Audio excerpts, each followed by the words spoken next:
ഒരു കാല് നഷ്ടപ്പെട്ടാൽ ജീവിതം അവിടെ തന്നെ തീർന്നു പോകുമോ? നിങ്ങൾക്ക് എന്തു തോന്നുന്നു? ആക്സിഡൻറ്റിൽ എൻ്റെ കാല് നഷ്ടപ്പെട്ട ആ ദിവസം എല്ലാവരും കരുതി എൻ്റെ ജീവിതം അവിടെ അവസാനിച്ചു എന്ന്. പക്ഷേ അങ്ങനെ അവസാനിക്കാൻ ഞാൻ തയ്യാറായിരുന്നില്ല. കൃത്രിമക്കാലുമായി ഞാൻ നടക്കാൻ തുടങ്ങിയപ്പോൾ ഓരോ ചുവടും വേദനയായിരുന്നു.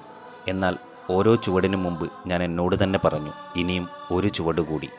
അങ്ങനെ ഒരു ചുവടിന് ശേഷം മറ്റൊരു ചുവട്, വേദനയ്ക്ക് ശേഷം ധൈര്യം, ഭയത്തിന് ശേഷം ആത്മവിശ്വാസം.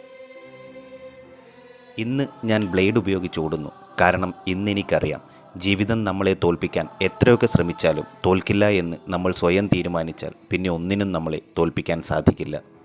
നിങ്ങളും ജീവിതത്തിൽ ഒരു വലിയ വെല്ലുവിളി നേരിടുകയാണോ?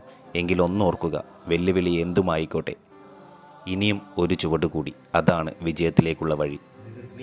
സജേഷ് കൃഷ്ണൻ, കേരളത്തിലെ ആദ്യ ബ്ലേഡ് റണ്ണർ. ഈ കുഞ്ഞു വീഡിയോ നിങ്ങൾക്ക് ചെറിയൊരു പ്രചോദനമെങ്കിലും നൽകിയെങ്കിൽ വീഡിയോ ലൈക്ക് ചെയ്യാനും ചാനൽ സബ്സ്ക്രൈബ് ചെയ്യാനും മറക്കരുത്. നമുക്ക് ഒരുമിച്ച് മുന്നേറാം.